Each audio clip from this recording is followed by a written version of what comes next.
Hello friend, कैसे हैं आप लोग। मेरा नाम है कृति सहाय।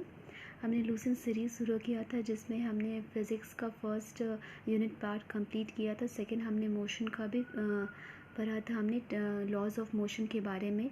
आज हम फ्रिक्शन से शुरू करते हैं, तो चलिए हम अपना क्लास शुरू करते हैं। सबसे पहले यहाँ पे लिखा है फ्रिक्शन होता क्या है। फ्रिक्शन वो फोर्स होता है जो हमारे रिलेटिव मोशन को अपोज करता है जब दो बॉडी के बीच में लगता है। जैसे कि एक ब्लॉक है, उसको हम आगे की ओर पुश कर रहे हैं, तो जो हमारा जो फ्लोर है वो हमें बैकवर्ड की ओर करेगा। तो जो हमारा रिलेटिव मोशन हम लगा रहे हैं उसको अपोज कर रहा है, तो इसको क्या कहते हैं, इसको फ्रिक्शन करते हैं। इसका अगर हम टाइप्स का बात करें तो दो टाइप्स होता है, स्टैटिक फ्रिक्शन और काइनेटिक फ्रिक्शन। स्टैटिक फ्रिक्शन क्या होता है, वो वैसा फोर्स होता है जब यहाँ पे कोई रिलेटिव मोशन लगता ही नहीं, एक्चुअली ये टेंडेंसी होता है। जैसे कि सेम एग्जांपल में लेते, एक ब्लॉक है, उसको हम पुश कर रहे हैं लेकिन हम बहुत धीरे से उसको पुश कर रहे हैं, तो उस टाइम मेरा कोई भी मेरा मोशन हुआ नहीं, वहाँ पे कोई रिलेटिव मोशन काम ही नहीं किया। मेरा टेंडेंसी था मेरा, लेकिन कोई रिलेटिव मोशन हुआ नहीं, तो जो मेरा फ्रिक्शन हो जाएगा वो मेरा स्टैटिक फ्रिक्शन मेरा नहीं रहा। तो ये इसको कहेंगे रेस्ट में रहा मेरा रिलेटिव मोशन, तो हम इसे कहेंगे स्टैटिक फ्रिक्शन। इस स्टैटिक फ्रिक्शन को हम सेल्फ एडजस्टिंग फ्रिक्शन भी कहते हैं, क्योंकि इसका वैल्यू हमेशा चेंज होगा। अगर हम बहुत ज़्यादा लगाएंगे तो एक ऐसा पॉइंट आ जाएगा जब ये स्लाइड होने वाला होगा, तो इसका जो वैल्यू है वो मैक्सिमम होता है जब हम बॉडी पे फोर्स इस तरह लगाते हैं कि अब वो स्लाइड होने वाला होगा। तो ये जो मैक्सिमम वैल्यू स्टैटिक फ्रिक्शन का, उसको हम लिमिटिंग फ्रिक्शन कहते हैं। तो ये जो स्टैटिक फ्रिक्शन है वो उसका मिनिमम वैल्यू 0 होगा और मैक्सिमम क्या होगा, लिमिटिंग फ्रिक्शन होगा।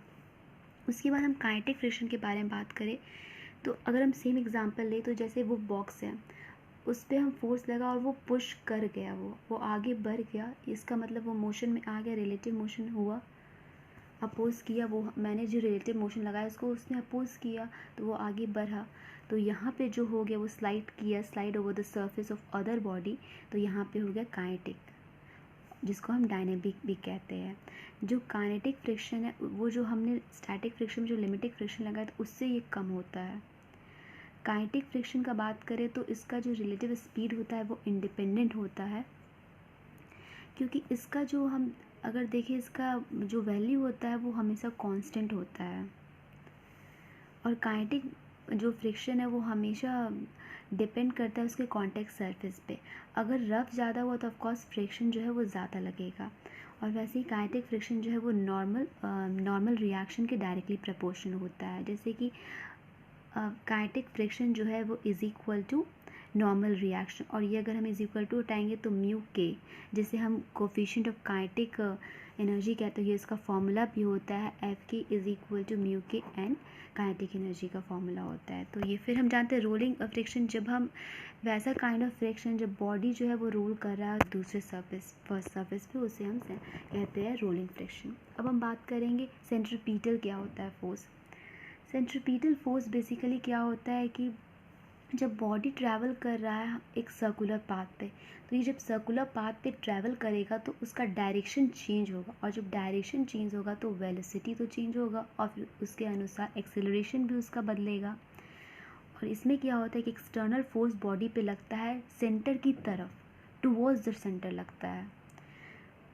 तो जो एक्सटर्नल फोर्स जो कि हमारे बॉडी पे लग रहा है सर्कुलर पाथ में मेंटेन रहने के लिए टुवर्ड्स लग रहा है, उसको हम सेंट्रीपिटल फोर्स कहते हैं। अगर हमारा बॉडी जो है हमारे जो बॉडी का जो मास है वो m है, और जिस सर्कुलर पाथ पे हम घूम रहे हैं उसका रेडियस r है और यूनिफॉर्म स्पीड v, तो हमारा फॉर्मूला क्या होगा यहाँ पे सेंट्रीपिटल फोर्स का, F is equal to mv²/r।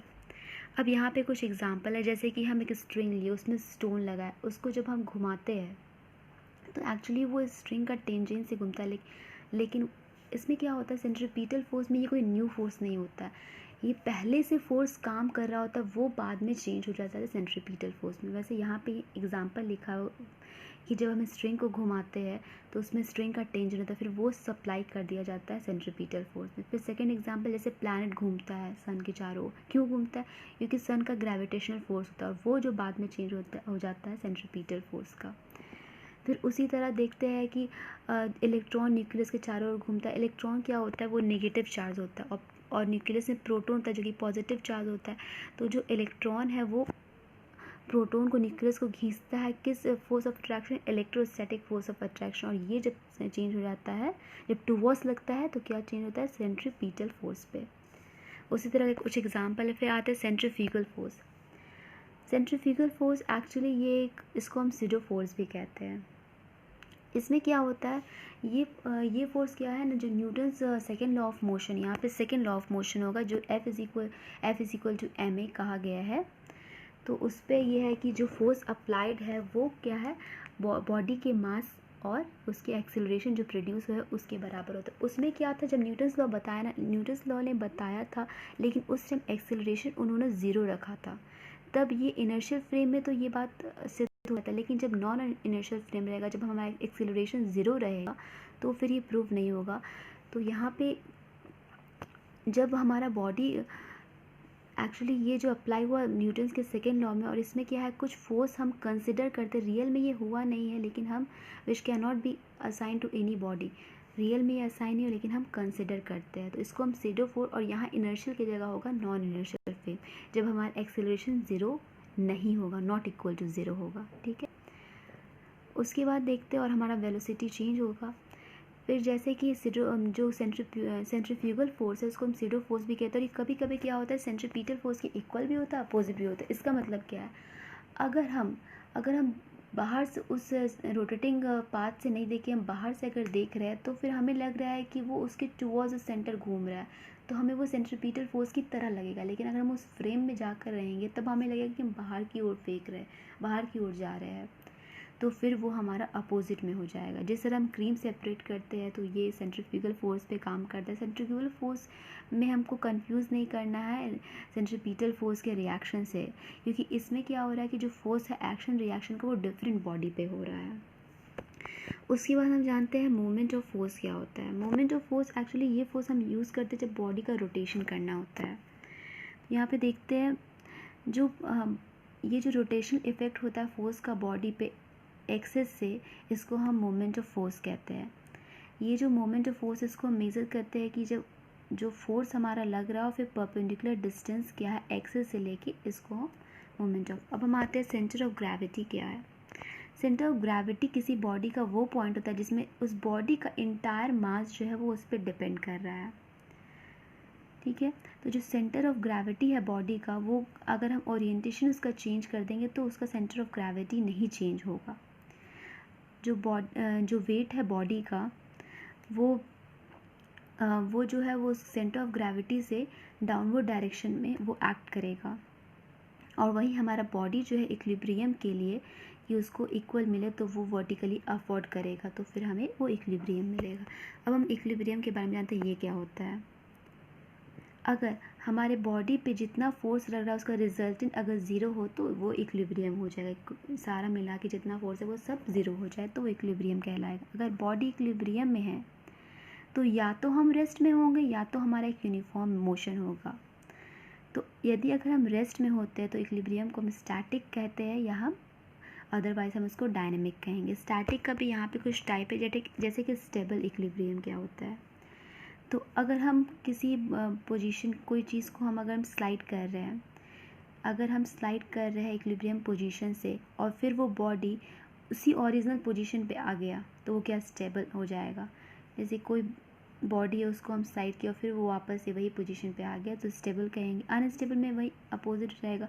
जब हम डिस्प्लेस कर रहे हैं उसको इक्विलिब्रियम पोजीशन से तो बॉडी जो है वो डिस्प्लेस हो गया लेकिन वो फिर से अपने वापस पोजीशन में नहीं आ पाया, तो अनस्टेबल इसको कहेंगे। यहाँ पे जो सेंटर ऑफ ग्रेविटी होता है बॉडी का सबसे ज़्यादा हाईएस्ट पोजीशन पे इस पे होना चाहिए सेंटर ऑफ ग्रेविटी। उसके न्यूट्रल में क्या है कि इसमें हम स्लाइड किए तो यहाँ पे वो अपने बैक पोजीशन पे नहीं आएगा, वो आगे बढ़ता चला जाएगा, इसको हम न्यूट्रल कहेंगे। और इसमें क्या होता है, सेंटर ऑफ जो ग्रेविटी है वो हमेशा सेम हाइट पे हो। कुछ कंडीशन ये है कि यहाँ पे कुछ कंडीशन है जिसे हम स्टेबल इक्विलिब्रियम बॉडी में कैसे फुलफ़िल कर सकते हैं। तो यहाँ पे लिखा हुआ है कि इसमें जो बॉडी का जो सेंटर ऑफ ग्रेविटी वो हमेशा मिनिमम हाइट पे होना चाहिए, और जो वर्टिकल लाइन जो कि सेंटर ऑफ ग्रेविटी से पास कर रहा है बॉडी में वो बेस पे होना चाहिए, थ्रू द बॉडी के बेस पे होना चाहिए। तो ये हमारा सेकेंड चैप्टर कंप्लीट हुआ। हम लोग नेक्स्ट चैप्टर में वर्क, एनर्जी एंड पावर के बारे में डील करेंगे। और अगर आपको मेरा वीडियो पसंद आए तो please like, subscribe and share ज़रूर कीजिए, और अगर आपको पसंद नहीं आए तो मेरे कमेंट बॉक्स में डालिए ताकि मैं उसे ठीक कर पाऊँ। और ऐसे ही आप पढ़ते रहिए। All the best, bye bye.